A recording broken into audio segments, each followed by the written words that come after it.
Oh shit, there it is. That's right. We are live, and this is not the voice of Aaron Clary. Aaron is in an undisclosed location at the bottom of the Atlantic Ocean. We cannot give you a specific location, but rest assured, he is hard at work plotting his next project. Anyway, you're getting the gentleman from Masculine Geek, or maybe you are, maybe you're not. You don't know who I am. Anyway, we're going to take it away. Anyone who's watching, feel free to throw some questions in the chat. We do have some email questions we're going to cover that Mr. Clary has provided for us. And I do believe Mr. Rob has something to say. Well, all I was going to say is if this is the older brother podcast and Aaron's officially the older brother, he's not my older brother because I'm actually older than him. That is so true. I'm thinking more like if this is the older brother podcast, this is more like the second cousin edition is what this is. So we're older brothers, but we're also cousins.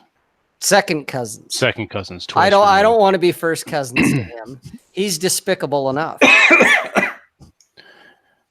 All right, we already have some questions in the chat. How do I get the girls? Well, if you have to ask that, if you're still asking that question, then I don't know what to tell you. Atham, how are you?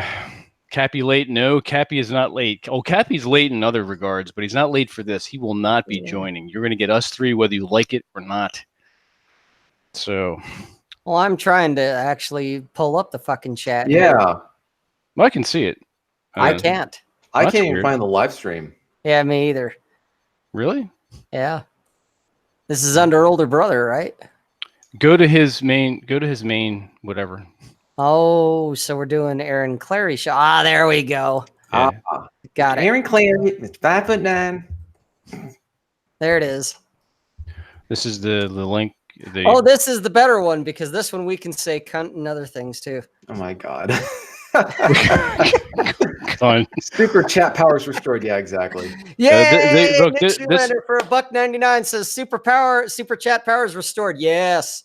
Yeah, look, this is the login information that Aaron gave me. So if it's not right, then I fucking blame him. Oh yeah, it's his fault. So fuck that shit. All right, so so we got a bunch of questions here via email which we can hit. All right, so let me go to what do we have anything in the chat? TJ Atham just dropped $2 saying TJ equals Antifa. Who hacked Aaron's account? The gentleman of Masculine Geek have hacked Aaron's account. Yeah, Nick Schumacher, we hacked it. We got to babysit the older brother. He's hungover. Aaron is indisposed at this moment. He's indisposed right now. Yes. Did you guys ever see the John Wayne version of the Alamo, the 1960 version? No. So at the beginning of the film, Sam Houston is asking where Jim Bowie is, and everybody's really, really quiet. Aaron needs more than a nap, but keep going.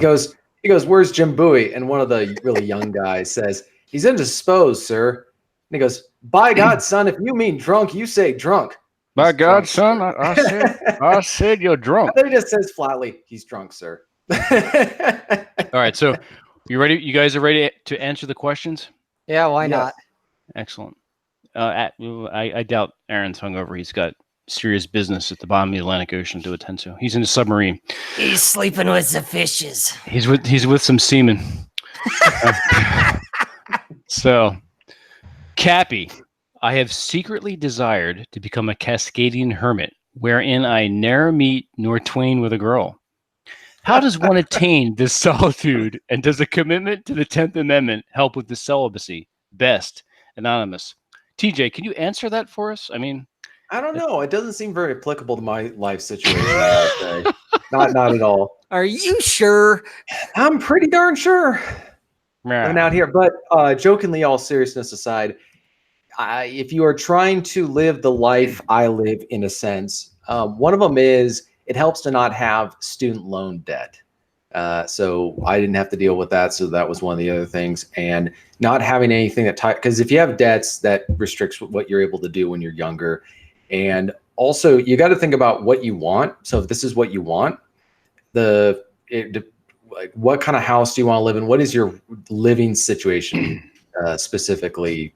Do you need a big house? Do you have a small house? Do you want You have a small choice? house, right? It's small if you have a family. It's big if you're a bachelor. So there's a section of the house that I never use just because there's no. It's a crash pad. It's the, for a gentleman who's out on his luck and needs a bed to crash in. And it is longer than 5'9". So I'll keep that Aaron in mind. can fit. Yeah. Now, as far as getting a house, a lot of it is just putting yourself in the right position, the right situations, trying to meet new people, trying to because I was coming before I moved here. I was coming here almost every weekend, and that's where this idea germinated. That people were saying, if you're coming here so often, why won't you just move here? The other thing that helps is in rural areas, there tend to not be as many jobs, and those jobs don't tend to pay as well. And they're not going to be jobs, even if they do pay well, that you might necessarily want to do. So if you work online, that's a huge, the advantages to working online, it gives you flexibility, even because I got to live in my state, because that's what I cover for my job. But if you work online, you can take the same income level and move it to another area with a lower cost of living. You've just raised your disposable income level. So you've made yourself wealthier by moving to a different area. So that's another thing that you can think about if you're trying to move to that area. So you're looking at geography then at this point. Right. So if you want to move to the mountains, the thing I would really do with research, or if you want to move somewhere, before you buy a house, just live there, like rent. So rent for a while and test it. Yeah, test the waters. Now, I didn't really have that opportunity because I had a, strike while the iron is hot moment. My house got put on the market that morning. It was the true. They have these three times you want to buy a house: when someone's getting a divorce, they're moving, or someone died, right? Okay. Because that's where the seller is in a position where they want to get rid of the house right now, and they can't drag the thing out, right? They want to sell, get rid of it. Whereas in most circumstances, the seller is going to hold on to it until they can get a better price.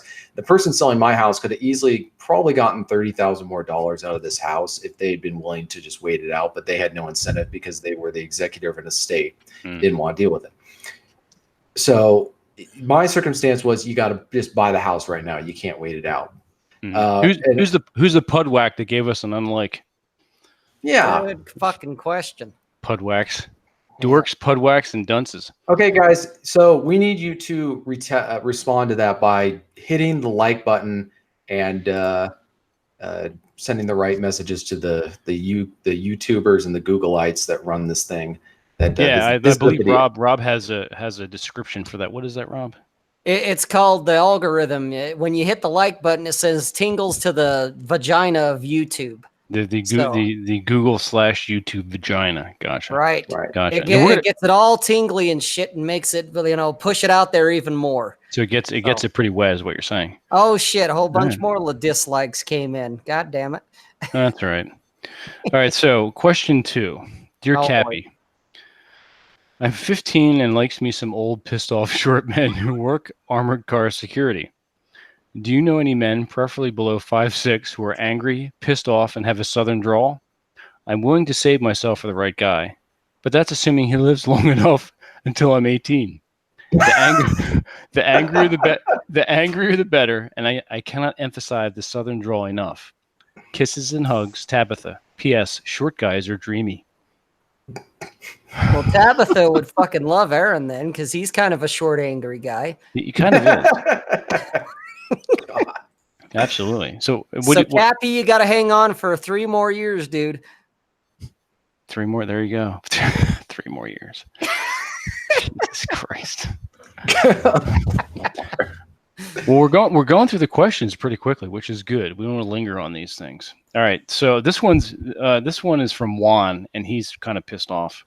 He starts it off by saying, "Hey, asshole."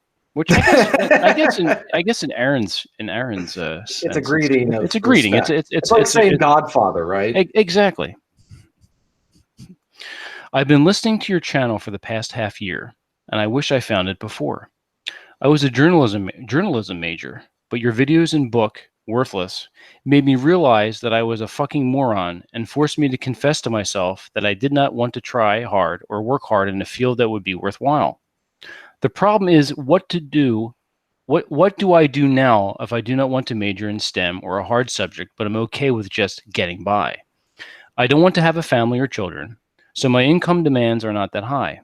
Can I enjoy a leisurely major or profession and just buy $5 footlongs, or should I pursue a more serious path?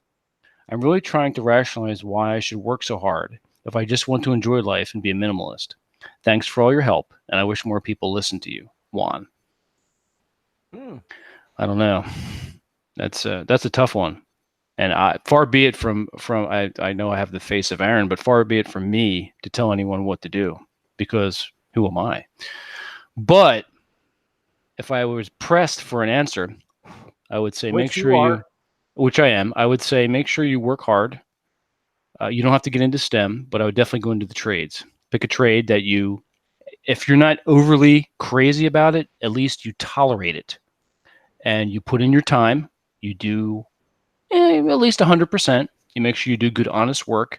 You go home for the day, and in the hour or two before you go to bed, you work on your side hustles. And on the weekends, no video games, no Netflix. Use those as rewards. So if you come home and you eat, you make your dinner, you go ahead and you work on your side hustle. Then for the half hour before bed, maybe you watch something or you play a video game. So that's my 2 cents. That's all you get. What do you guys think? I think that's the best way to get ahead, and they're trying to, I guess, have a career, be successful, whatever kind of the general stuff is.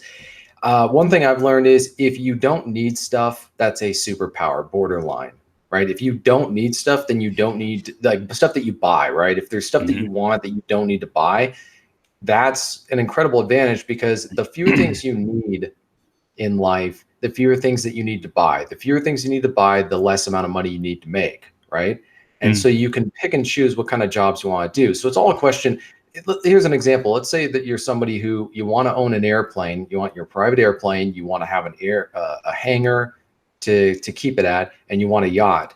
And that's something that you really need, and you really want, and you're willing to work the $250,000 job that makes you want to shoot yourself to pay for it, as opposed to a guy who says, you know what, I really don't need a yacht. I'll just go on I'll just make friends with somebody who has a yacht already, right? That's true. Or I don't need to have a plane, so I don't need to have the nicest car in the world. I can go see classic cars and maybe get a chance to drive in one, but I don't need to own a classic car.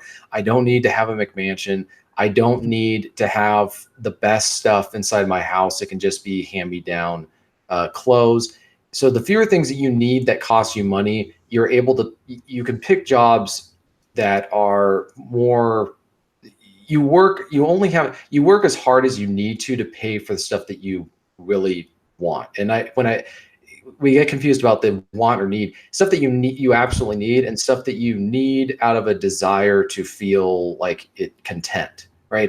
If you need fewer things to be content, then that's a huge advantage.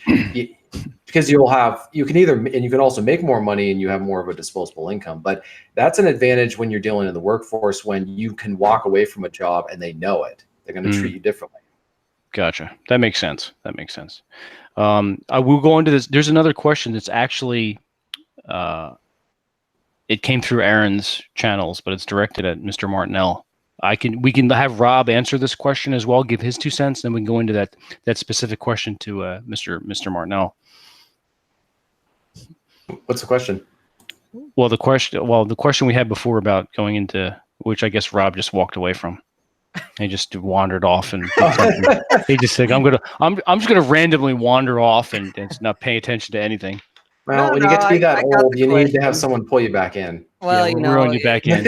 When you're that old, sometimes your bladder doesn't hold as much as the younger bucks do. That is true. We all have to piss on demand. Right. We should probably all just wear Depends on the more serious shows, or just have a bucket hanging around close. You'd be a piss boy, exactly. Everyone needs a piss boy or piss girl. You can have let's not be sexist. It could be a piss girl. Right. All right. So, go ahead, Rob. Go ahead. Well, I was thinking, and maybe it's just my mindset right now, is okay. So the guy's he's not tied down by anything, and it sounds like in a lot of ways he's kind of got things going on. He's definitely above the average. What does Aaron call them? Normies, conformies, and inferiors. So he sounds like he's definitely better than that. And coming from when I first started working, I started at 12. And, you bust your ass to buy the shit you want and to get the shit you need. Well, the shit you end up owning ends up owning you in a lot of cases, whether you pay for it in full or you're making payments. It doesn't matter, because even if you've paid for it in full, if you want to move, you got to take the shit with you. And Aaron's talked about that before, where it's kind of threefold. You have to move it when you buy it. You have to have it stored somewhere. Then you have to move it again when you want to move. And then you got to move it into your new place type of thing. This is true. And I'm kind of the opinion where Aaron talks about enjoy the decline, that if you don't need it and you don't really want it, fuck it. And when it comes to jobs, do what it takes to get by, that it pays the bills. You stay in a lower tax bracket so that you can starve the parasites instead of having to feed them. Because I know he talked about that in Enjoy the Decline. And so I'm kind of the opinion that, dude, do the very minimal you need to do. You don't need to do much, so don't do much. That's just kind of my opinion. Go do the leisure route if you can. That's not what he wants to hear, but that's kind of my take on it. It's like, why bust your ass only to pay taxes and feed the parasites? Right. That pretty much sums it up. Hopefully that answers your question. And we have a bunch of people in the chat here, which is interesting. Yeah. Always interesting. What does Rob do for a living? What do I do for a living? Document destruction. I used to work in the armored car industry, and then I went on to do document destruction. It pays very well, but it's not hard work. An orangutan could do it. You just need a CDL to drive a big truck, and that's about it. So pays the bills, allows me to do the things I want to do, and my overhead is very low. Gotcha. So. Okay. Now,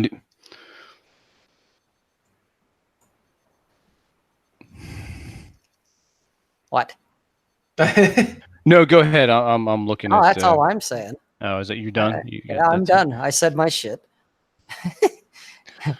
Happy has aged. I think he meant Cappy. Yes, Cappy's old. Yes, he is. He's age conserved. That's what being in a submarine at the bottom of the Atlantic Ocean will do to you. Right, Atham. He did. He got so angry he aged a few years. Indeed. He did. Let's go on to the hang on a second, Aaron. Stop texting me, Aaron. God damn. The guy can't be a part of one of the guys part of the show. I know. I didn't realize that being in the submarine got such good reception. So Nick is mentioning the what is known as the 3F rule, which is basically there are certain things in life that you want to. It's cheaper to rent than to buy. Cabins, boats, yachts, planes, pretty much anything over, and also RVs, motorhomes, all this other stuff. You just go rent it instead of buying it. The same thing also with sports cars. If you want to drive a sports car, great. You can go rent one when you go on a vacation of some kind. You don't need to go buy one at a ridiculous interest rate loan, because most people are not going to be able to afford a brand new sports car unless you happen to be Rich Cooper or somebody like that who's that's what they do. TJ is gay. I'm busy, but I can tune in. It's Aaron. There's the real Aaron. We're the fake Aaron. We're the fake older brothers. The older brother you just see in the chat there, he is at the bottom of the ocean. That's an imposter. Yeah, he's that fucking cock. Okay, so we have Dear Mr. Martin. Go ahead. Dear Mr. Martinell, this is totally not Aaron Clary writing this question. but a true and honest client of Asshole Consulting. If you had to choose between Ingrid Bergman and Lauren Bacall, who would you choose? I mean, I know you hermaphrodite leaning towards Mr. Bergman, but you must admit Lauren Bacall was way hotter and way more sexier. Just wondering if you're straight or not. By the way, big fan of your podcast. Me and the three other people who listen to the Mountain Pass podcast love it. We get together with a meetup group to tune in along with the equally attended pro-Nazi Jews group. It's a gas. Get it?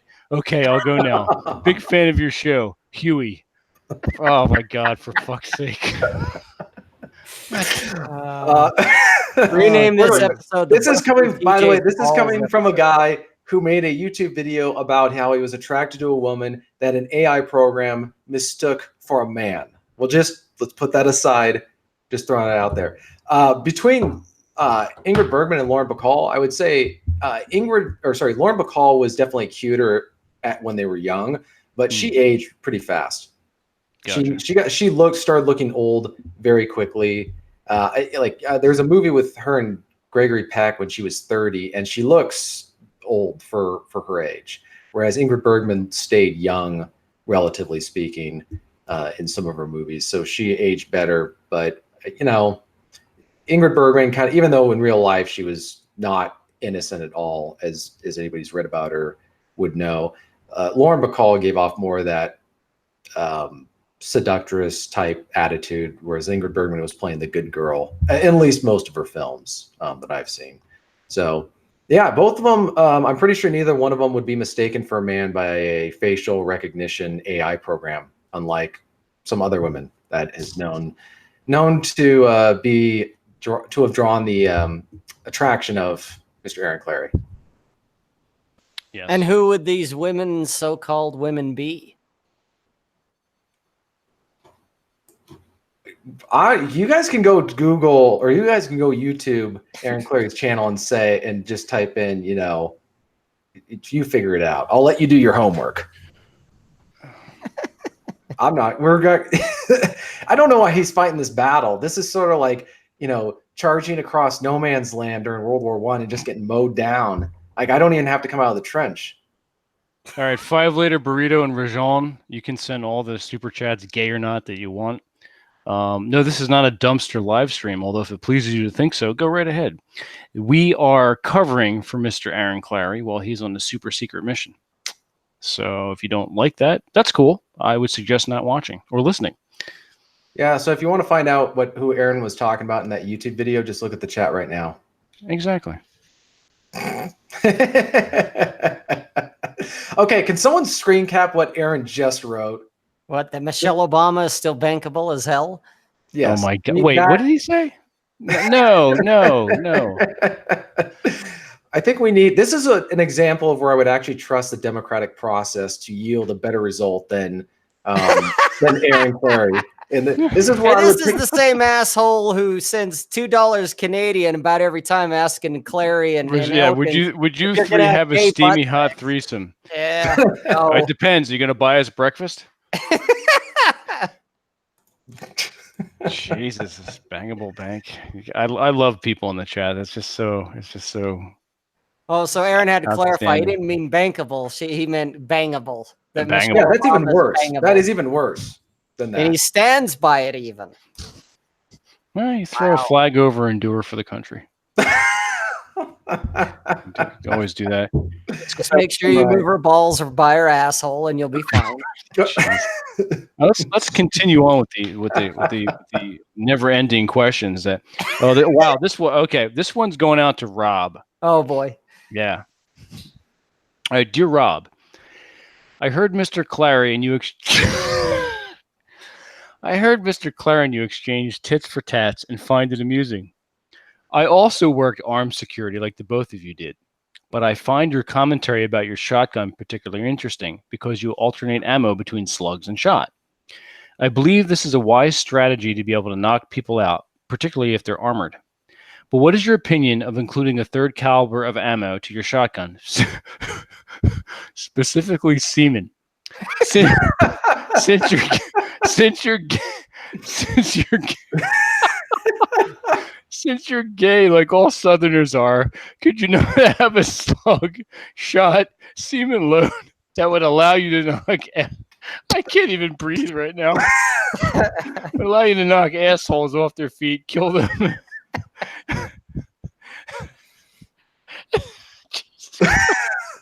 You gonna live? And then shoot it. Fuck, I can't. Jesus. And then shoot a good wad. Where does he come up with this shit? The same Oh part my of his God. brain that says Michelle Obama is And then hot. shoot a good wad in your face like you desperately want because you're a good goddamn Confederate. I'm sure you could find something other Southerners to provide the bullets of your semen shot. But in a larger overall point, I think disabling and then killing people can only be topped off with you shooting a wad of your Southerner jizz in your face. Best. Curious in California.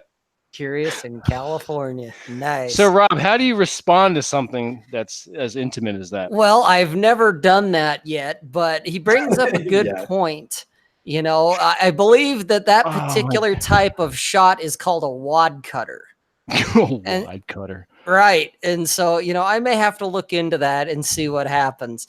I know in video game parlance, it's called teabagging. Yeah. So, so I'm thinking, you know, he's kind of going along this video game virtual reality into real life. There's a rather pornographic lexicon to the video game arena. Well, he's trying to transition it over to the real world. Gotcha. Sure. Okay, I see. So in your a wad splatter. There we go. Sassed one too many. Yes. A wad splatter. There you go. Yes. So is that something you'd be willing to try? Actually, I would consider it. Yes, gotcha. I would consider it, especially if the guy's down after a double aught buck and a slug. A wad cutter to kind of finish it up, or a wad splatter to finish it up. That could be interesting. Yes. Okay. All right, but it's a crapshoot really, because you're really not, unless you have a specific gun with a wad splatter. You don't know if you're. He did mention my shotgun, and so you know I can stagger every third round to be a wad splatter. Okay, so okay, all right, I completely First round out is the double aught buck, follow it up by a slug, followed up by a wad splatter. Gotcha. Okay, fair enough. Yeah, TJ, do you co-sign on that, or you just have nothing to say to that whatsoever? I have no comment. All right, that's what I thought. You're turning red, so we're gonna keep almost moving. As pink as his shirt. Crapshoot is an entirely different load. Ha! Absolutely, that is true. Let's see if we have any more questions coming to us via the. God help us. By the Captain Capitalism command. I don't know. If he's still watching, he needs to send more questions. Nothing yet. And if you have any questions that you want to ask in the chat, feel free to throw them at us, and we will be as much of a unhelpful person as Aaron is usually.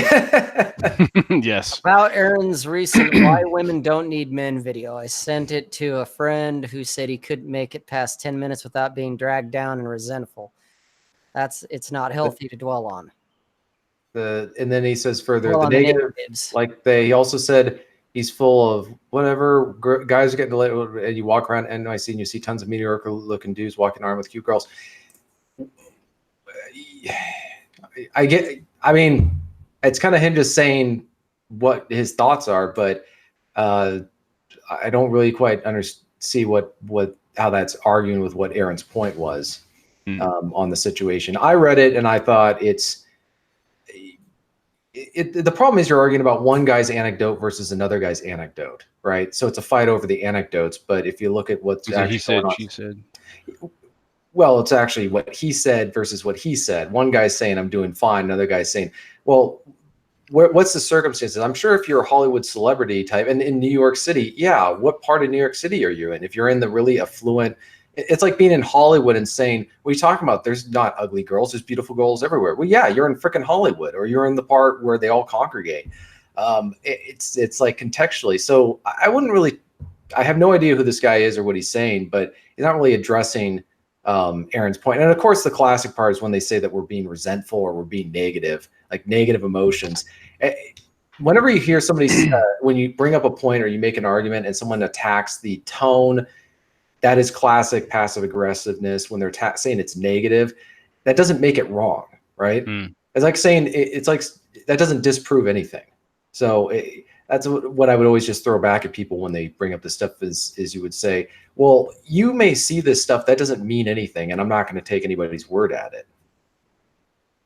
True. Though my word is solid. So when I say I see stuff around here, you can, especially the Pacific Northwest. So if one of you, kidding, jokingly, all seriousness aside, if you want to know or have any advice about Pacific Northwest living, there's me, and I know John's been on the show as well, John Steele, who provides some good insight. But I've lived here my whole life. John's he's a transplant from New York, so I don't know how much his versus a native, a local. So, but we can give you some thoughts on how to avoid, I'd say, the thoughts in my area. Thoughts on thoughts?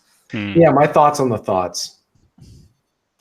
I'm not gonna. So one of the guys said, "I'm not gonna lie. This whole MGTOW female obsession thing is weird. Ain't they supposed to go in their own way?" Yeah, that's the problem with a lot of guys in these different movements is they have what you call resentment, and this is where they have an unhealthy obsession with somebody that they're blaming for all their life problems, instead of actually going out and doing what they want to do with their life. You do the work for yourself. Yeah. Well, the whole the original MGTOW, if you go read Rob Fetter's, I think it's still up there. I think it's blogspot.com or whatever. But Rob Fetters wrote the original MGTOW manifesto, and it was really just about men doing what they want to do.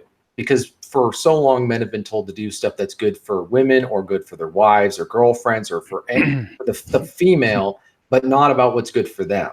So just go do what's good for you, and that needs to be the primary focus of stuff. And that's not selfish. There's a super chat. From Nonstop Dre 360 for $4.99. Thank you for Should that. I only get just a bachelor in computer science and get a job, or just go for a master's since I'm using my GI Bill? I'm 22 in my third semester. I would actually agree with Atham on this one. Just get your bachelor's and go get a job, dude. Yeah. The rest will fall in place. Experience. Yep. You'll get more experience. You can do more things. So there's no sense in you getting a master's in it. No, that's too much. That's too much pressure too soon. You're too young for that. Well, and if you're dealing with coding and stuff like that, you're going to have to stay on top of that every couple of years because the language starts to change, gets updated. There's no point in bothering with that. Just get your bachelor's. Yeah. There's another super chat just now. Landlady selling modular home plus single bedroom on an acre of land for reasonably low, $100,000. So this is my take is I would not get a modular home.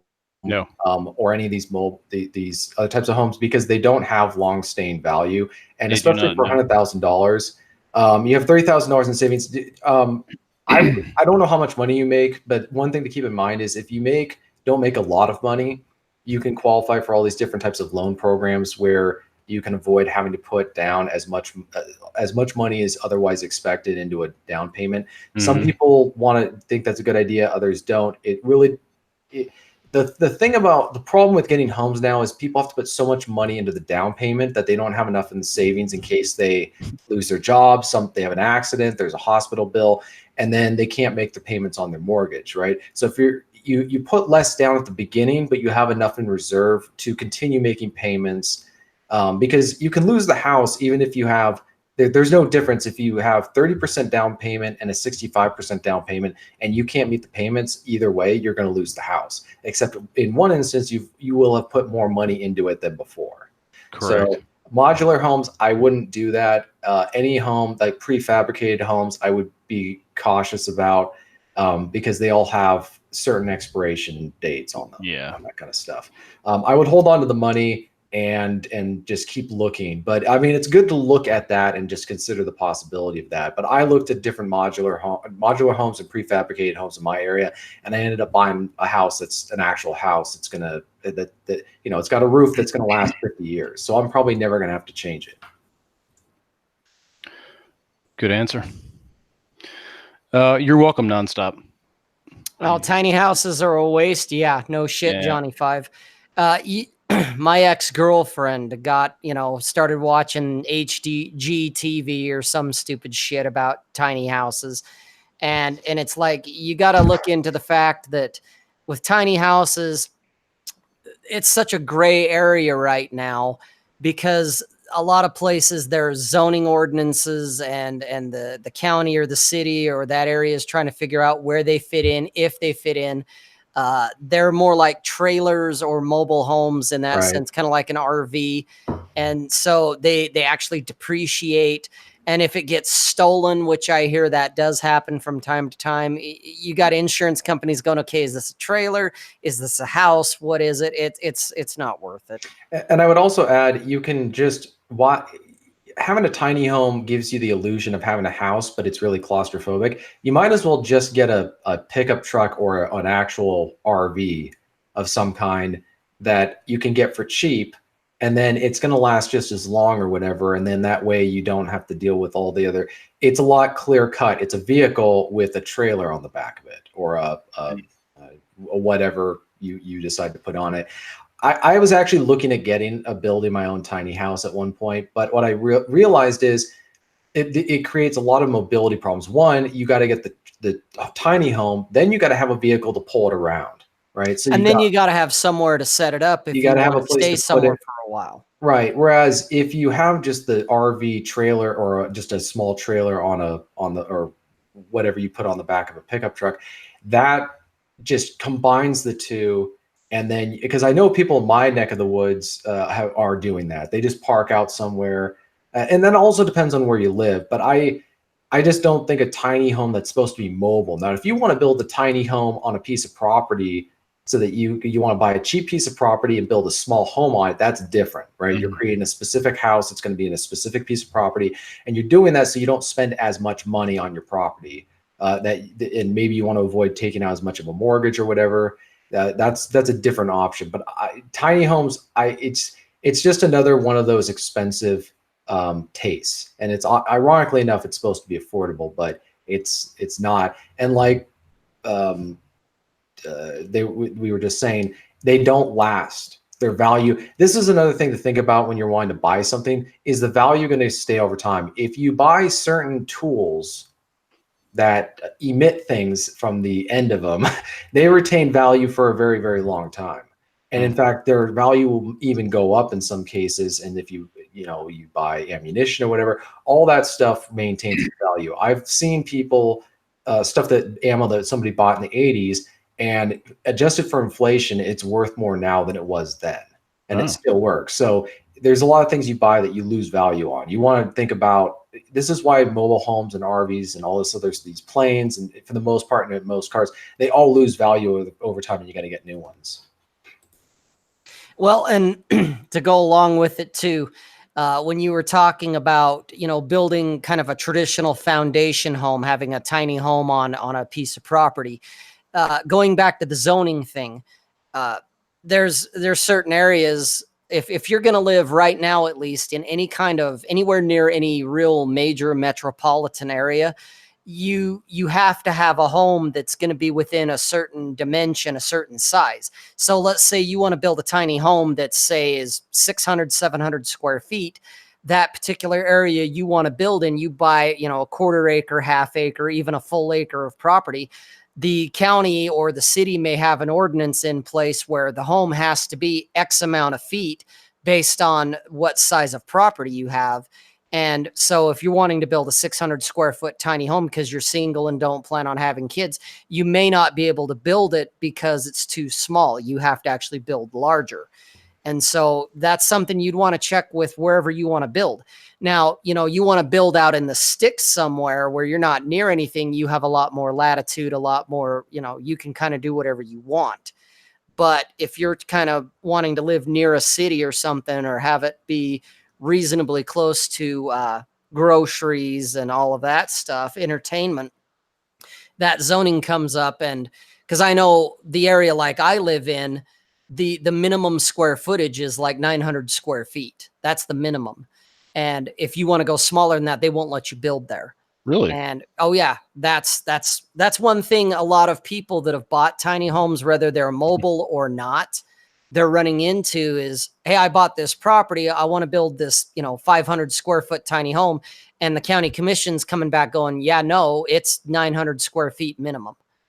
And most of them, if you're building into a community, unless it's a community of tiny houses, they actually want you to build kind of commensurate to what the homes around it are, because otherwise you could bring down the property values, or so that's the fear. So. Gotcha. Okay. TJ's muted for some reason. Oh, no, I self-muted. Oh, you self-muted. I don't Okay. because You're self-muted. well, if there's these noises going off like, in the background, or there's some dog barking outside, the camera will turn towards me instead of Rob. Oh, okay. Yeah. Can you turn that off? Turn what off? You're saying that your camera turns towards the sound. No. The camera for the Older Brother podcast, like the Okay. main, it's because there's the three of our small screens in the bottom. But when it picks up noise from a certain microphone, it's going to put my screen up big Correct. while Rob is Yeah. talking at the same time.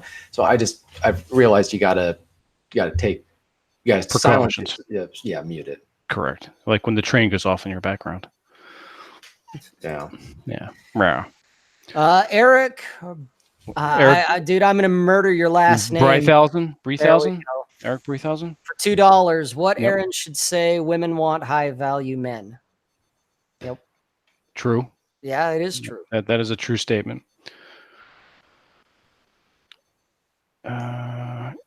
Phil, we're both from DC, and guys get laid here fine. He spent a year in New York City and told me about busted looking dudes all over the place out and about with their girlfriends. Just saying the reality we see of average guys doing okay seem to gel with the picture Aaron Clary paints of girls with birth defects having guys lining up in male eights only with hard times. What we've been seeing doesn't seem anecdotal. Well, I would say here's the problem. I went to London, and I was in an area of London when I was visiting that was mostly English or British, or at least Caucasian. And so if I was only looking at what I personally experienced, that would contradict what we're hearing about London. I also was walking around central London at 1 o'clock in the morning and never felt like I was in any danger at all. I never saw anything shady, yet there's crimes going on in London right now. And the same thing in Paris. I was in a part of Paris that has tons of beautiful women there. And yet Paris has areas that are no-go zones. So, DC is a very large city, and so is New York City. So, I mean, think about how many states fit into New York City population-wise. So that may not be the case in one section of the country. It's kind of like the same thing with our state. My state is having a huge population boom. Other areas are not doing so well. They're in West Virginia, they're having population decline in certain cities. So all this other stuff. So it's really a question of what's going on with the totality of these circumstances. You saying that that's not been the experience, that may be true, but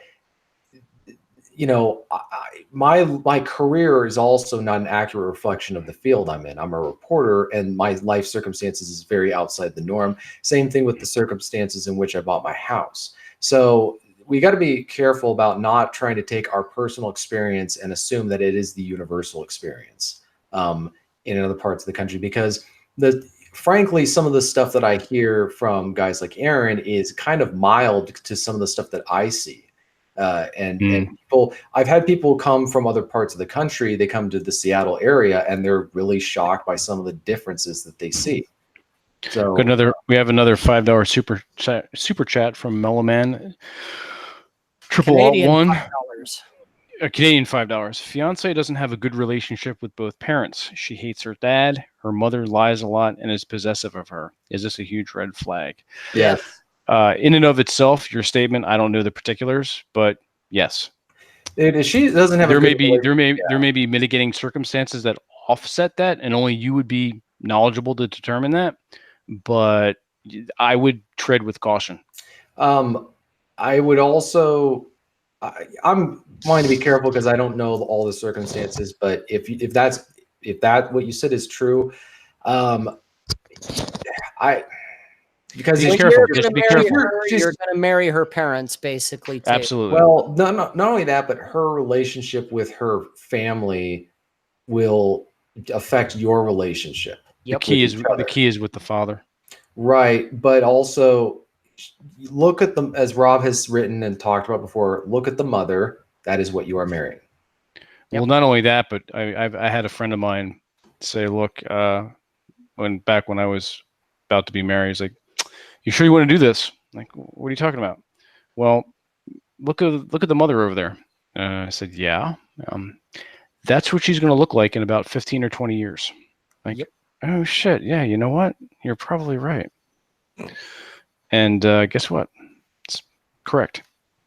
So right, and it sucks because it seems very counterintuitive to judge someone else based on things that they may not have done, but this is what's been learned from just hard experience, and I can tell you from what I've observed and what from most men would say is that people, even if they don't get along with their parents, they may end up actually emulating them, and that's part of the just the cycle, right? As opposed to them, if they're not getting along with their dad or their mom, but they have a healthy, they've created healthy boundaries where they just say, look, I'm not being treated the way I should be.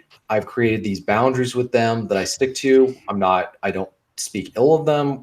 This isn't angry or bitterness, but for my own good health. I guess how do you respond to when you're not being treated well by a parent? I think that's like, if I was dating a girl or meeting a girl and her dad was not behaving well and her mother wasn't behaving well, the way she responds to it is the way that it indicates whether or not it's affected her. Because if it makes her sad, but she's not bitter about it and talking about it all the time, that's a good sign. But if she's really just angry and resentful, then that's a bad sign. correct. Because she's not responding to a bad situation. That's not her fault, but she's not responding very well. Mm-hmm. So that reflects how the relation. I mean, I'm a bachelor, so I'm not necessarily. Yeah, shut up, TJ. Yeah, shut it up, sir. We got Nonstop Dairy 360 $1.99 super chat. Thank you, Aaron. Thanks you. What advice would you all give to 22-year-old boys? And it also goes on to say, just in general life advice. Make money, make muscle. Wait till you're in your 30s before you ever decide to settle down. Yeah. Learn game, build muscle, make money, work on yourself. I wish I had with the exception of, TJ's riding the cusp of the digital and the analog age. When we grew up, Rob and I, and to some extent TJ, what we're doing now to me is magic. To be able to do this with you all and to have this knowledge at our fingertips is nothing short of magic and amazing to me. And I know it sounds all woo-woo, fortune cookie bullshit, but I'm serious. Take advantage of this. This is amazing. Please take advantage of this. Right. You're not. This is gold. Now, I'm not saying what we're saying is gold, although maybe there's some nuggets that you can pick up. But just the internet in general and the wealth of knowledge that's out there at your fingertips. Most guys have a phone in their pocket or riding on their hip.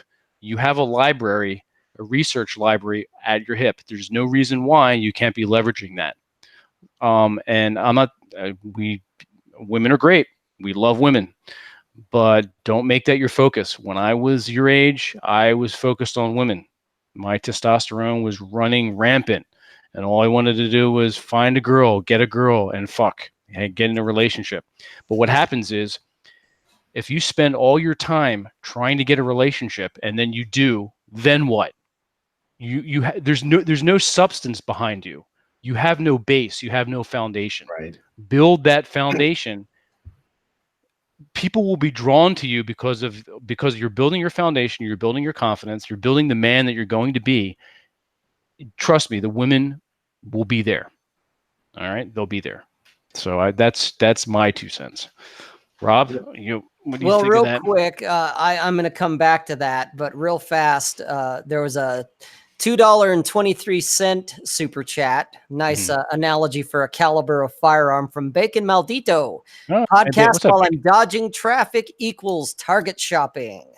I love it. So Bacon's in the house. And then Rajon says, Canadian $2. Chick at gym, eyes and smile at me. Approach. On that one, I would actually probably say no, because you are there to work. You're Correct. not there to pick up chicks. Yep. And you don't want if maybe she was smiling at you, do it outside the gym. Don't do it while you're there working out. You're there to work out. And if she decides, oh, I made a mistake, you don't need her going to gym management, and now you just got your gym membership revoked. So I would say no, do not approach her while you're working out. I would agree with that. Yeah. I'm not saying it It cannot not work. But fundamentally, Rob is correct. Just go there, do your business, stay off your phone, stop flexing in front of the damn mirror, do your workout, fight the weights, and go home. Yep. No. Yep.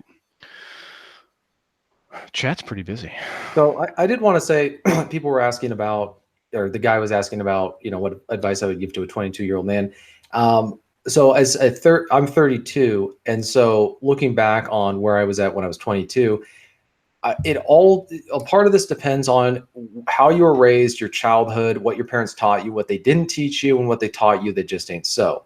But the general advice I would give to young men is, whatever your circumstances in life, if you play the long game, it gets better, and can get a lot better than where you're at, because as you get older, you're going to go through hardships and trials in life, and that's not a bad thing, no matter what people say, because you learn to mature, you learn to how to deal with things when they don't go right. There's people I know who get older, they get into their 30s and 40s, and they've never had anything go wrong in their lives, and then it suddenly happens, and they don't know how to deal with it. They don't know how to process it. They think that they're in control of everything in their life when they're not. And so when you get to be in your early 30s, you suddenly begin to develop a genuine and authentic confidence and reassurance, self-reassurance that comes from knowing that you've dealt with these problems before. And when you finally also take in not necessarily just one red pill, but you start to discover life truths and reality, it frees you up from so many things that if you are stuck in the matrix, you have to do all these mental gymnastics to avoid confronting reality. And I think that that's the cause of so much stress, mental illness today, in that regard. The other one I would say also is for young men, avoiding commitments to, I would say, if you haven't taken out any student loans, most of the time I would say don't take out any debt. Avoid debt like the plague, right? Buying a house, a little bit different, but also you got to be careful, because you want to buy in the right circumstances. Because if you want to sell, if you have to sell, you want to sell a house for either the same price or more than what you bought it for. Right? You don't want to be stuck with a house that's under the water, because that's also a debt that you're stuck with. And take advantage of opportunities to go travel and go places. So you can work a crappy job that just is enough to save up money, enough to pay the bills, save up money, and go to places like Europe. Like right now I would love to go to Switzerland and Italy and just not have to worry about going back to a job, but I'm restricted now because I've got commitments. I have to pay for a house. I got to pay for other stuff, which I didn't have at age 22. So it's not like with girls where, at 32, a lot of you will start to come into your own. You can be in just as good shape, and your maturity and your life experience will make you more attractive, not only to other people and like they want you to be a part of their social circle, but also with any women you're trying to date. So that's the advice for me: is it does get better. Not to borrow from a crappy campaign during the Obama era, but for young men, it gets better as you get older if you do the right thing and you don't, knock up a girl outside of marriage. You don't take on tons of debt that you can't pay off. You don't major in a horrible degree, and you don't buy into the garbage that people will teach you. So I guess, let's see, just looking over at the chats. Chad. Oh, Chad. Thank you, Chad. This stream sucks because I'm not in it. Yeah. Well, are you down in that submarine with the Clairmeister? God. Thanks, Chad. We appreciate the support. Hey, Clary Imposter, you might, if Chad's up for it, you ought to invite him in. God. Yeah, he's the Aaron Clary replacement droid is indisposed for temporarily. So any other questions you guys have, feel free to throw it in. We'll see if we can take it up. But like another one I would say for advice I would give to a 22-year-old is learn home improvement skills, just basic stuff, right? Being able to do work around the house, work on your, leaks with the faucets, knowing when you have a leaky faucet or you got a leaky bathroom sink or whatever, you don't freak out. You just know, oh, the gasket is probably broken. I need to go fix that. Or you know how to replace the P-trap. All these other skills that I've been acquiring now that I have a house to do it in. And it gives you a lot more, like I said, confidence in yourself when you know how to fix stuff. It's the same thing with cars, being able to do basic maintenance on a vehicle and all that other stuff. So when your car stops working or stops running on the side of the road, some of the times you'll at least know what's wrong with it. And you won't freak out or have a panic like so many people do because they don't know how anything works. So I'd say that car repair, maintenance stuff, and home improvement knowledge are probably the two. That and lifting weights. I would say go to the gym, go often, and depending on what kind of physique you want. I'm not into the bodybuilder type stuff because I want more of a practical type of strength. Like I went to Home Depot and I needed 600 pounds of sand that I easily moved. That wasn't obviously 600 pound 50-pound bags each. Yep. Yeah, it was each. And I was able to do that because I do those kind of workouts in the gym with dumbbells and 100-pound weights. I'm not doing these really ridiculous leg squats or whatever. I'm doing things that they're called farmer carries, where you grab dumbbells, heavy ones, and you just walk around the gym for as long as you can and then put them back down. That teaches you grip. That gives you grip strength that you need for these type of activities. I would also say learn basic plumbing and electrical skills. Yeah. I know I came in on that conversation half-assed, but that's, yeah. Yeah, I was talking about how home improvement skills and car maintenance are something that I would advise to a 22-year-old. I would say stay off social media. If you yeah, you're not kidding.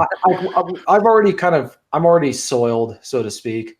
So there's no point in trying to get out of it necessarily. But if you moderate it, but moreover, just don't. If you're not on Facebook, great, stay off of it. If you're not on any of these social media accounts, stay off of it. Limit the amount of time you spend. And try to find ways around it. And it's going to limit your interactions with people, but at the same time, it's not going to screw with your head and your perception of reality the way that social media does. And so much drama nowadays is it's unbelievable on Twitter, which is it's the most inappropriate place to be discussing high emotionally charged topics. This is not where you're going to get resolution on stuff. Right. That's the way you resolve stuff is in person with someone, so that the way that they communicate, it can be fully done. Because when you're only speaking, you're only when you're talking to someone in person, there's body language, there's tone, there's hand gestures. You don't see that on Twitter. You don't see it in emails. You don't see it in text messages. You don't see it on Facebook. That's the whole point of these emoticons now, because they realize people will completely misunderstand whether emoticons are basically adverbs. And without them, you're right, you don't get the tone. Like if you were to say something that you thought might be scathing, and then you put a smiley face next to it or a wink, well, now you sort of know where that person's coming from. Right. But as TJ says, I moderate your social media usage. Right. Rob, do you agree? You're a Twitter fiend, aren't you? Well, I like Twitter, but I use it mostly to crack jokes and be a pain in the ass. Nice. Oh, Conk gave a $10 super chat. What would you prioritize? Pay off debt, credit card score increase, living in a cheap apartment, or buy a live-in rental property duplex? What's faster to get financial independence? Well, pay off debt. I would pay off your debt first. That's always I'll tell you right now, having no debt hanging over you is such a relief that frees you up to do so much else with a peace of mind that you're not going to get if you're trying to work at something else with that hanging over your head. Right. Yeah. I would focus on paying off debts because then you don't have to worry about that. Because what will happen is if you're trying to make money on the side, you may run out of money or something happens where you can no longer pay off your debt, and that becomes a huge problem. Is this Rollo Tomasi? Why do I sound like him? Yeah, I'm not sure how you pronounce this guy's name, but he says debt free equals actual freedom. Yes, absolutely. I have a mortgage, but at the same time, I could sell my house right now and probably make a profit and walk away from it. And when you have a house that you can sell for a profit, you're not in debt the same way you are if you have credit card debt, you have student loans and all that other stuff, because you have an asset that you can sell that's tied to that debt. Student loans, you can't sell a degree. You can't give your degree to someone else, right? The dude with the white beard looks like Raul. He does a little bit, yeah. Sorry, TJ. No, you're absolutely correct. You're absolutely correct. Well done, rich boy. Conk is saying, what about having the free living expense if rented out property? TJ equals Captain America. Yeah, pretty much. Yeah, I would completely go with that. Yeah, he just rips those pieces of wood right in half. About having the free living expenses if rented out property. The thing that sucks about renting out property, Conk, is if you become a landlord, you now are responsible for all of the repairs. You're responsible for all of the drama and all the bullshit of having a tenant. And they have, depending on where you live, they have property rights. Most places, they can literally squat for like 90 days and not pay you anything before you evict them. That's something I could do if I wanted to sell my condo, is I could rent it out, but I wouldn't, just because I don't want to deal with the headache. Anytime I was about to say that's a huge headache. Yeah, anytime someone rents from you, you're like, well, this isn't my property. I don't own it, so I don't care if I trash it. I don't care what happens to it. And as a landlord, you kind of become their bitch. And so I wouldn't do it, but that's just me. Yeah, I would say the same thing. People are having debates over, there's this really annoying, obnoxious debate over whether you should rent or buy property. And it's all a question of what do you want, and where do you live, and how much money do you make, and all this other stuff, and what type of house is it, how big is it, how much maintenance does it require. If there's some people that, and also what type of, do you view your home? Are you sort of a homebody? Do you like being at home? Do you like investing in your home? Or do you just see it as a place? Are you just looking for a place to store stuff? If you're looking for that, then you should probably look at renting. But if you're somebody who likes having your own piece of the world, you like I do, and you like having your own place that you get to call home, and you like having the certainty that that the landlord's not going to kick you out at some point because they're raising the rent, they want someone else to live there, they want to sell the property and to someone who doesn't want to rent it to you, then buying a house would be something to look at. But I just get annoyed when people say you don't own your own house, the government owns it, or taxpayer, it's because you could pay taxes and stuff. Well, you can't there's rules and restrictions on what they can do as long as you're paying your mortgage. They can't just say you got to leave. Your lease never expires with a mortgage, right? As long as you keep paying your mortgage on time and you're paying the full amount, the lender cannot just take it away from you or say, oh, we've decided to raise your interest rate. It's a fixed interest rate loan. Oh, unless you get a different type of loan. But it's not the same as renting from someone where they can decide not to renew your rental agreement. So I understand the ideological argument people are making, but there's still some significant differences that as I've lived as a renter and I'm living as a homeowner, and there are fundamental differences in how I can plan out the future, and also I can start making changes on the property that I couldn't make if it was some landlord's house, and I wouldn't care because it's not my place. Now I can make this space whatever I want it to be. I have a ton of control and freedom. I don't have to get the landlord's permission to paint the walls, to hang up stuff. I don't have to worry about him doing inspections. You hang the shovel, so you can hang the shovel handles off the back of your wall there. Yeah, I can hang. Yeah, whatever you want. It's Yeah, I used to have to constantly move around because they kept the rent rates. I mean, I'm paying as much for my mortgage as for a studio apartment in Bellevue, which is that's insane. That's it's insane. It's absolutely insane. We got another super chat. Nonstop Dre 360 for $1.99. Thoughts on having a family in modern society? Well, I guarantee. I know that with some of the prevailing wisdom and the prevailing thought is, oh, I wouldn't have a kid in this day and age. Well, you know what? 100 years ago, someone was saying the same thing. Okay, about their circumstance. So, if you have your shit together and you're okay with getting married and you want to have kids, go have kids and do it well and raise them right. Because the more things stay the same, the more things change, the more they stay the same. Nothing has changed as far as raising a family than it has 100 years ago. People were still having sex. Things were still happening. You think during the Depression that people were not having sex and not having children? No, they were. And I would actually wager that there was a population increase around that time. I don't quote me on that, but I have to do the research. But anyway, if you want to go have a family, go have a family. If you don't want to have a family, don't have a family. It's sort of like with, and I say this as a bachelor, but here's the thing is, if you want to go do it, you got to be smart about it, right? Mm-hmm. Don't be stupid about it. Yeah, absolutely. It's like with so many things, I'm looking at getting a motorcycle, right?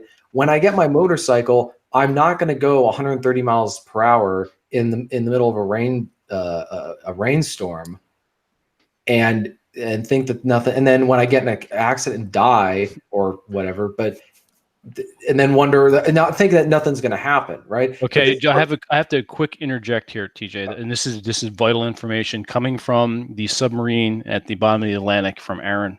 Everyone, I want you to get your ears ready for this.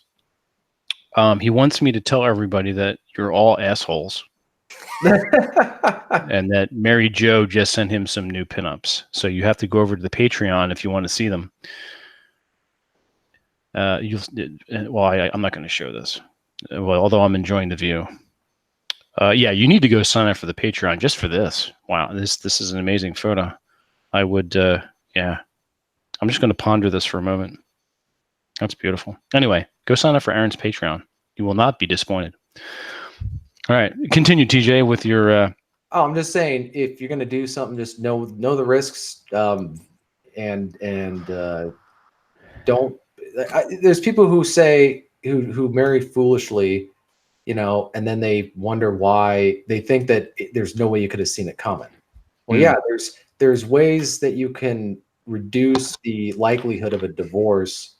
And also raising crap. For example, if you're going to work a 75-hour-a-week job, you're not going to probably be a good parent, and you're wasting your time trying to raise kids because they're going to be raised by somebody else, right? I think that's what I see a lot with the older generations is they are looking back and seeing that their kids are basically they don't have much of a relationship with them. Well, yeah, how did you raise them?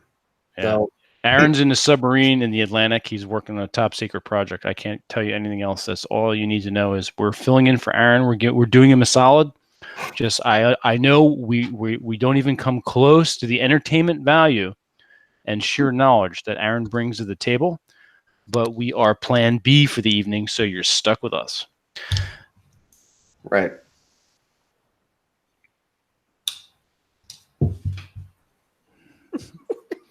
Cappy's girlfriend is hosting the show. No, I'm not. I'm not Cappy's girlfriend. Sorry. Well, to consider his taste in women, Michelle Obama, that might make sense that the girl would have that deep of a voice.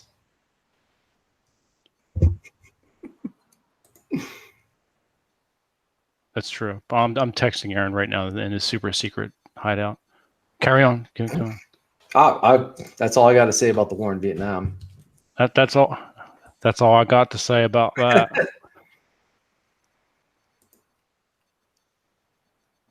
Operation Evil. Yeah, probably USS Evil or something like that. It is part of Operation Evil. Everything that Aaron does is part of Operation Evil. I mean, it's all. They're all little steps. It's like meditation. And there's no end to it. You just have to do it every day. So it's. What a way to sound like saying something when you just said nothing. I know, right? You like that? Yeah. We all wondered why nobody ever saw his girlfriend. Well, I'll tell you right now, I have seen his girlfriend, and she's a knockout. So there you go. That's all I have to say about that. All I got to say That's about right. that. Oh, Aaron says here you go. Everyone, all right, all 84 of you, 82, whatever the hell, who's in there. He wants you to like the goddamn video. As per Rob, it makes Google's vaginas tingles. So let's go tingle Google's vagina and like the video, because right now I'm seeing 83 in the chat and 33 likes. You guys, Rob and TJ, can you confirm I'm seeing that? 37 right now. 37. Come on, what the Like ever loving half. There's what 40. what the ever loving frick? The patron saint. Come on, you assholes! Hit the like button. Absolutely, and he says assholes, and with love and affection. How is Pew Boy in Kentucky, man? I don't know. How are you guys? Jesus. Who's asking that question? Man. That's Aaron is. I have no idea how we're getting reception from the bottom of the ocean, but we are. It's. We need to drop a depth charge. I was about to say we need to shake them up a little bit. Send those destroyers out there. Jesus, but how is? I'll doing smashingly. There you go. That's a word that TJ would probably use. So Conk said up in the chat, he said, "Let's talk MTG." What does that mean? Yeah, good question. Yeah, acronyms, guys. Just keep in mind, we're not always Magic the Gathering. Oh, Magic the Gathering. I have to say I played once and I don't like it. So I mean, there's nothing wrong with it. I personally don't like it, although the artwork is phenomenal. Yeah, I've never played it, so couldn't answer that question. Yeah. One of these days, we have to do a podcast where we talk nothing like, see? Oh, man. All right, Aaron is, let's see, hang on. I don't think he's texting anything. Thoughts on going to other countries in the East to find a good quality woman? Oh, boy. Well, here's a good question. Do you plan on bringing her back? Because if you are, she probably ain't going to stay a good quality woman for depending on where you take. But I don't really have an opinion on that. I know guys who've done that, and it's no comment. That says it all right there. It's just, with one guy it worked out, with another guy, well, they're no longer together, so you fill in the blank on the success rate. But they also don't live in the same area. One guy lives in an area where the effects of Western degeneracy is not nearly as bad. So, the good quality woman. Well, just remember something. People, in a lot of ways, are a product of their social environment. And garbage in, garbage out. If you remove them from that environment, they will change. And so if you're planning to move to an area permanently, a little bit different than trying to find something and bring it back, right? Mm. It's like taking a wild animal and then bringing it to the zoo and then wondering why it's not doing well. That's not its environment. That's a good way to put it. It's rather interesting zoological metaphors. But, yeah. How is Portland to live versus Seattle? Stay out of both. For the love of if you want to visit Seattle what is going on over there? What? Sounds like a wind's blowing all over your mic. You're fucking breathing heavy or what? No. Oh. Carry on. Portland, I would not go to. Just don't go there. Stay out. Don't go to Portland. Yeah, don't go to Portland. We need to blockade that city. And we need to build a wall across the bridge on the Columbia. With Seattle, you can go visit there. It could be very beautiful during the summertime and other parts of the year. Do not live there. Do not pass go. Do not collect $200. Do not date there. Just take it from a guy who lived outside of that area. Portland is filled with hipsters. Yes, this is exactly why you don't go to Portland. It's filled with hipsters. Yeah. Hipsters ruin everything. Rajan, and especially beards. Rajan with the Canadian $5 super chat. Rob, you want to read that one? My dad said no to me joining the military. He's from India, so he is forcing arranged marriage upon me. I do have a plan to move out. Should I forgive? Oh, you can forgive. Just do your thing. Yeah, move out. Yep. Yeah, I mean, you're talking to Western men who are the idea of our parents choosing our spouses is It's a no. It's well, it's it's not not going to really happen. no, but It's not it's going to like happen. the idea of it's literally a foreign concept to us. So I'm not quite sure how you would respond to that. But at the end of the day, if that marriage doesn't work out, he's not taking responsibility for it. So this is another thing that this is what my perspective as a bachelor. When people are saying, "Oh, you should date this person, marry this person," ask yourself this: are they going to own up to their responsibility of recommending something or recommending a girl, and that she turns out to be a complete psycho? That people are pressuring to marry somebody, and it turns out to be a disaster. Are they going to, where are they putting any skin in the game? Right. That was That's a the good whole point of question.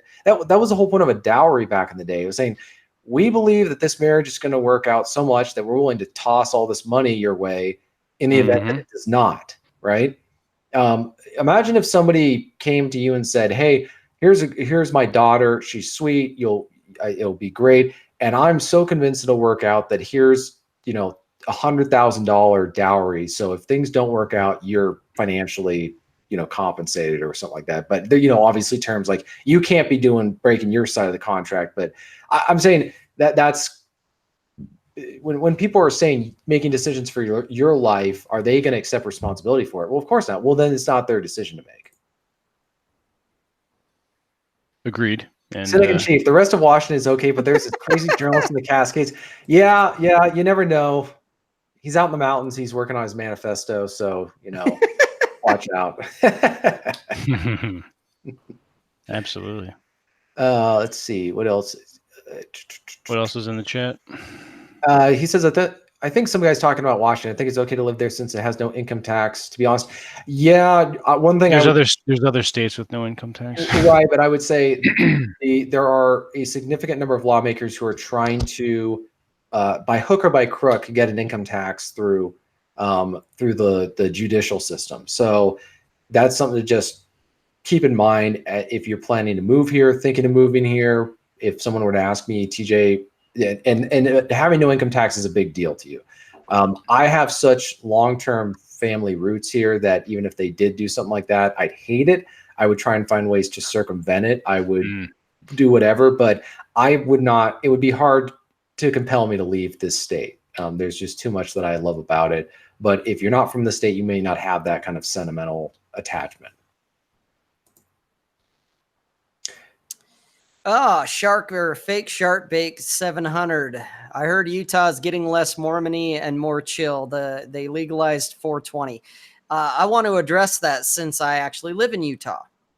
Okay. Yeah, it is less Mormony, if you want to call it that. It's about 50-50 now, population-wise, half Mormon, half not. The legalized 420, that is only medicinal marijuana, not recreational. And the hoops you have to jump through to get it, you're better off you might as well say that it's not legal. The population voted for it, and then the state legislature went in and changed it all up where it's not anything what the people voted on. So that's not going to happen, basically. Okay. Thank you, You're Ron. welcome. Now, that being said, Utah is not a bad place. Yes, they do have a state income tax. No, you can't do a lottery. If you want to do any of the legalized gambling or anything like that, you're going to have to travel out of state. However, we do have Colorado very close by. We have Idaho close by if you want to do the lottery and get the higher grade alcohol.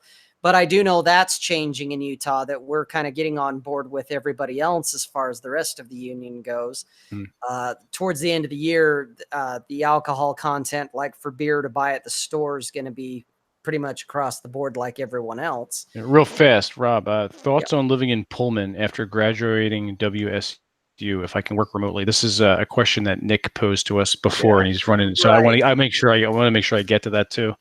Okay. I have no idea about Pullman, so I can't. I mean, anywhere working. I think the question might have been addressed to me because Pullman's in Washington State. That's Washington State. So Pullman is where Washington State University is located. My thought, Nick, if you can work remotely, I've never lived in Pullman, but I think if you can and you want to stay in Washington State, Central Washington, Eastern Washington would be the preferable areas. It's really a question of what kind of culture do you want. If you live in a rural area, you're going to just have a more of a laid back culture that is more comfortable with the idea of gun ownership, of hunting. My area, I've got people who live right next to hunting grounds. So the teenagers, during hunting season, they just go outside with their guns and go shooting. That's just normal. A lot of outdoor activity culture, ATVs, motorcycles, dirt bikes, all this other stuff. Whereas if you live in the city, there's downsides.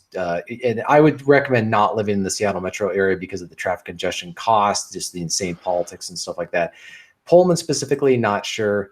But like I was saying before, once you graduate and if you don't have any debts and you can work remotely, you can move around.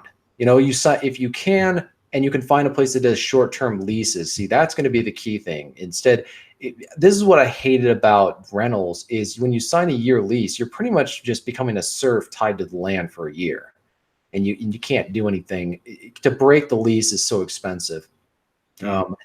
So Pullman's just more of a rural area, that part of Washington's. The other thing, this is just reality. I'm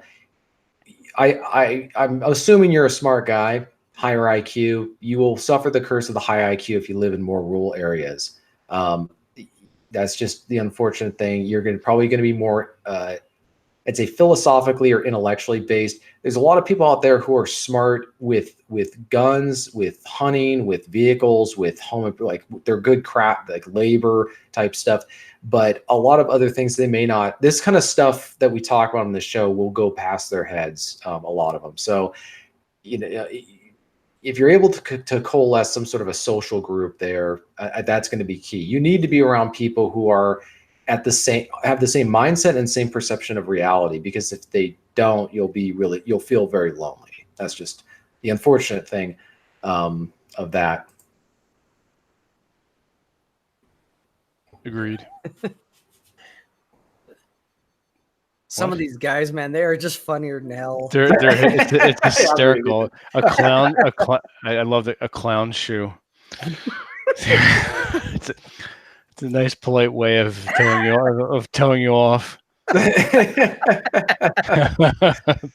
Pay your debts, Crito. Yes, pay your debts. So yeah, if like there's advantages to living where I live, but there's also disadvantages to them. There's not nearly as many people. They're starting to come over here from Seattle because of the refugee migration of Seattleites who are trying to escape the insanity going on over there. So that's changing. But if you don't want to live in an area that's economically depressed, because that just causes trouble. You don't want to be surrounded by people who are addicted to welfare. They're doing drugs. You don't want to live near areas that have meth problems or other stuff, because these people will drag you into their life problems, and that's another thing that you gotta watch out for, is areas or types of people who are high drama, and they're drawn to it like a moth to flame, and they will drag you into their world. Correct. Indirectly. So yeah, we're experiencing that now. Now, TJ, how's the homeless situation in Seattle? The homeless situation in Seattle. How much time have you got, buddy? Like, give us awful. The Cliff Notes version. It's awful. Okay. You will drive into that town, and the homeless people are everywhere. They can do pretty much anything they want, and there's nothing that you as a private citizen can do about it. And if you try to do anything about it, the police will intervene on behalf of them. Yeah, oh yeah. What kind of bullshit is that? Welcome to Seattle. Jesus. Welcome to the People's Republic of Seattle. Seattle is in a state of a narco tyranny right now. It's where homeless people, and you can shoot up heroin. The realm of allowable opinion in that city, environmentally friendly tent cities. yeah, organically grown meth. Mellow Man just The sent realm of another. allowable opinion is whether that taxpayers should pay for heroin injection sites for homeless people. That's Where they can ridiculous. go for free, get heroin injected into them, paid for by taxpayers, who, if they do, they go to prison. They don't pay their car tabs, they go, or not, they don't go to prison, but they get their driver's licenses revoked. So yeah, Seattle doesn't treat, one of the things that is a telltale sign is, how does the government treat lawbreakers versus those who, are law-abiding citizens? Who do they treat with respect, and who do they treat like trash? Wow, literally. We got another super chat. Hang on before we get to that one real quick, because we're going to probably set the chat on fire with that one. Probably. Phil asked earlier, what is Utah alcohol like now? The beer is different in stores. Yes. Most of the states, most of the United States, the alcohol per volume is like 4 point something or other, 4.0, 4.2, 4.3. With Utah right now, today, the alcohol content per volume for beer in the grocery store is 3.2. Now, if you want to go to the liquor store, which is state owned and state controlled, you can buy 4.2, 5.0, all of that, the same volume that you can get in most other states. Now, come the end of the year, the grocery stores are going to be moving up to the 4.0 or whatever kind of I don't want to call it a nation standard, but it kind of is. There's only a handful of states. I think Kentucky is one, Utah's one, and it's like Indiana or something's another one that has this lower alcohol per volume. And the big manufacturers are saying, fuck it, we're not doing it anymore because there's so few states that are doing it. You guys are just going to have to suck it and, either not serve beer, which, good luck with that, or you're going to have to go to a higher alcohol per volume, which I'm happy for. But that's the deal right now with that. So, okay. We got a super Mellow chat. Man 0001 Canadian $2. Thoughts on Jordan Peterson's message to young men? Oh, Here we go. Oh boy. Take it away, Rob, and then we'll all chime in. Well, okay. Jordan Peterson. If you want to be mediocre, go ahead and, clean your room, paint the walls, wash your penis, and trim your balls. Trim your balls. What does that mean? Right. Just do the math, Vince. I've always thought, if you haven't figured it out, guys, I am not a Peterson fan. He's controlled opposition at best. I'm not saying his message in and of itself's not bad, but the stuff he's talking about is not groundbreaking. It's stuff your parents should have taught you.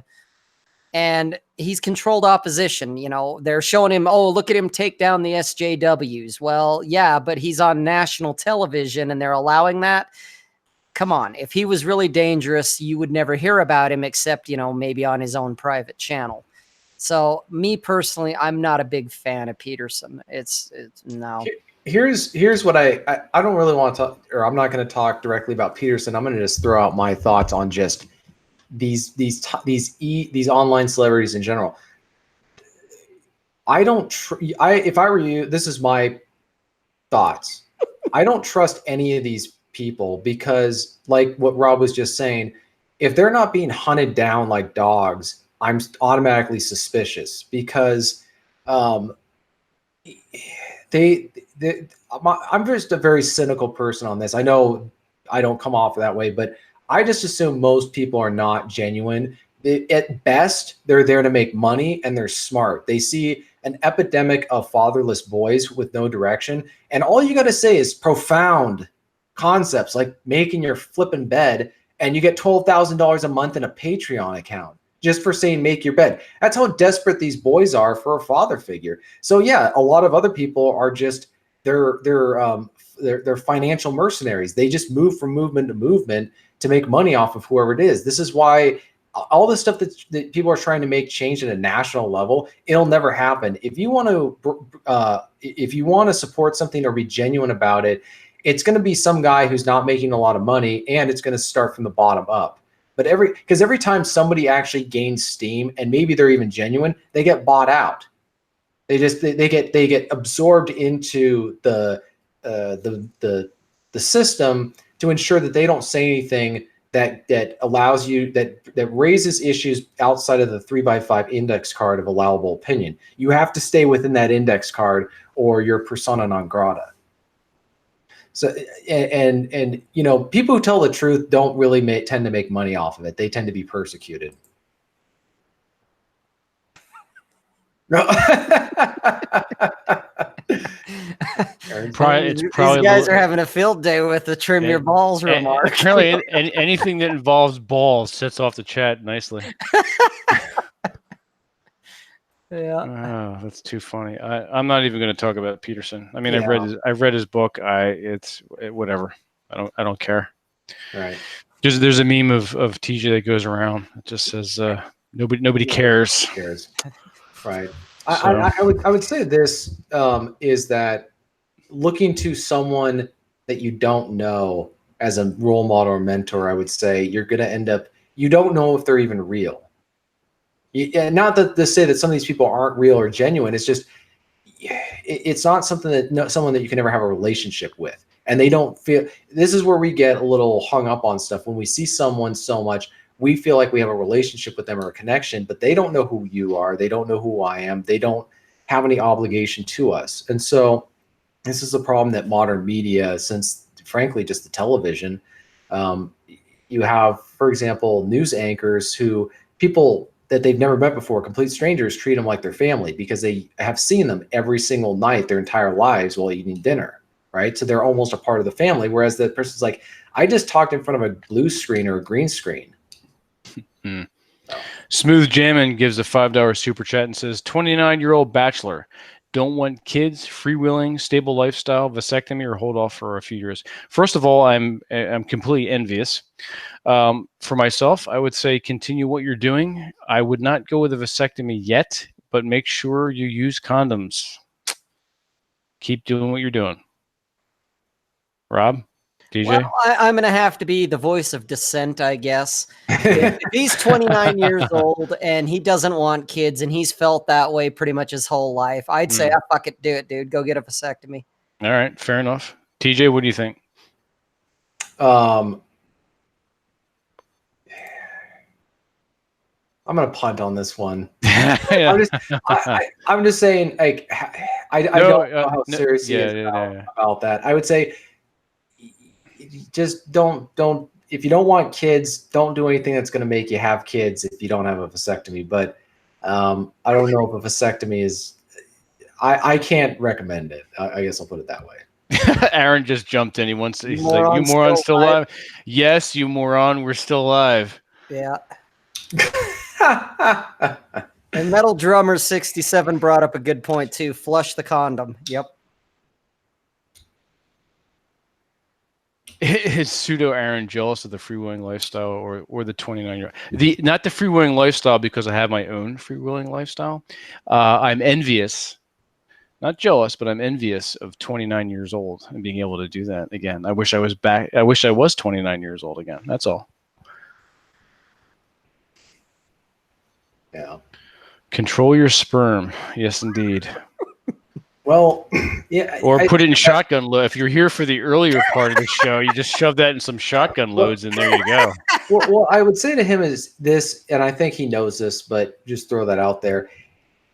One of the most damaging and destructive things you can do to your life right now, and that will fundamentally change your life for the worse, is to bring a kid into this world through some sort of, I don't want to use the term accidental pregnancy because they don't exist. When a woman gets pregnant, it's been planned, right? They is Aaron using a voice modifier? Yes, I'm using a voice modifier. You silly people. So we're not telling you who I am. You're gonna have to just enjoy the voice. Enjoy the voice.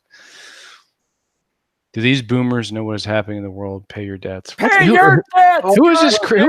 Who is this Crito dude? He's talking about buying a motorbike and going to Italy and all this kind of stuff. Somebody pointed out that there were questions that were asked before this guy on there was one that was by Nonstop Dre, idea for Eric Clary original speech for college grads. And then the other one would be Eleanor Rigby. I get the Beatles reference. What would be good second career choices for a middle-aged teacher who no longer wants to be a parasite? That's a hard thing to say as far as being a teacher, because I don't know, I guess, what other things that you're naturally predisposed to as far as skills.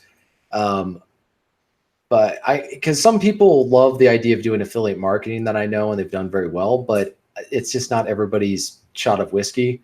I would say, is there anything else that you wanted to do that you didn't do instead of becoming a teacher that's actually still a good degree? I would just need more information before giving any kind of recommendations on what you would do. The idea of a Aaron Clary speech for college grads, I would pay money to go see that. We talk about. I mean, it would be the most uninspirational. It would be inspiring for those who graduated with a good degree and don't have bad debts, right? And I'm pretty sure that's what he would say. He would also need, it would cost money because he would need an army of bodyguards to protect him, because he would probably first start going after, all the untouchables in our society. So I guess, do you guys have anything else to add? I'm not. Well, I'm going to point out to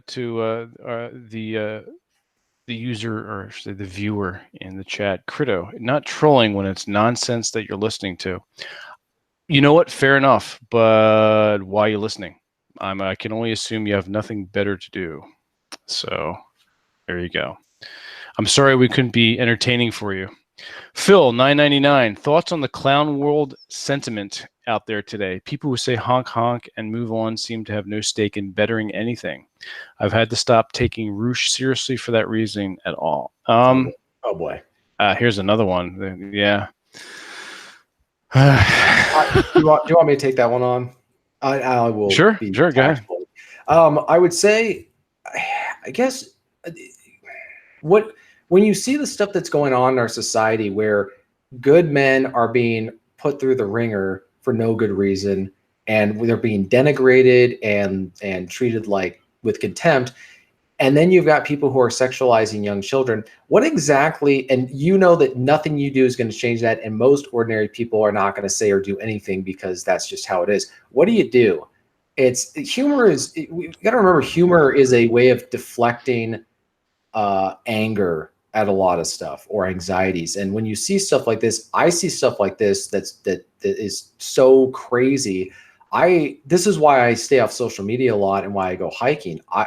You can either go honk honk or you can go do something else. But correct. I don't know how. I don't know, and I'm not trying to make us all, this generation, out to be victims in any sense, but there's no example that I can think of in history of something this absurd, where there's not a manual or book that can help us figure out what is the appropriate response to what we see around us. It's kind of just to laugh at it, because if you take it seriously or get outraged, I guess that's the point, is you either laugh at it, honk honk, or you get outraged. And I don't see getting outraged or upset to do anything, because you can't change it. So the alternative, I would say, is to just ignore what's happening around you that you can't control, and continue working on your life mission. The things that you can control. Absolutely. Yeah. What are you eating there, Rob? Looks what's Ricola? What's that from? Ricola. Isn't that the wait? That's the TJ, you victim, you. I know. Victims, aren't we all? Well, I'm saying that nobody has prepared us for this situation. And so I don't know how, if some people don't respond in the best way possible, I'm always thinking, well, this isn't exactly a clear-cut case of, it's not like we're being invaded it's pretty obvious when your country's invaded, you go resist violently the invasion, right? But when the transformation is occurring internally and it's done in these very passive, aggressive, subtle, non-direct ways, and it's continuous and it's in these small increments everywhere around you, what do? What was that? I'm trying to think of some movies where it's just so crazy that the characters just laugh at some of the stuff that they see because they don't know how else to process the. Think about it this way. Think about how the future generations are going to look back on this time period. Like how they're going to reconcile this. And moreover, imagine you took somebody from the 1850s and showed them today's world. Like this is something out of Dante's Inferno of some kind. That's a good point. Oh, yeah. Right, so go ahead. No, go. That's cool. I was just going to comment on something just mundane. Rob's. It looks like he's eating oatmeal. Yeah, and I think that for men, we naturally see problems, and we're like, our instinctive reaction is, okay, how do we fix this? How do we solve it? How do we deal with the problem? How do we get rid of the problem? How do we eliminate the problem? Right, and that's what we do. But in this situation, the only thing really to do is, if you can't control it or change it, to just ignore it to the best of your ability or put it outside your mind, because that's what Bacon Maldito just says with the $5.56. That's an odd number, but I like it. Okay, cool. Rather than bemoan, it's caliber, Vince. It's what? It's a caliber. Oh, okay. I'm not 5.56. Okay, I'm not. It's the NATO Gotcha. AR-15. Gotcha. 16. Gotcha. There you go. Then the holders of the AR-15s are going to know that. Right, just like 223.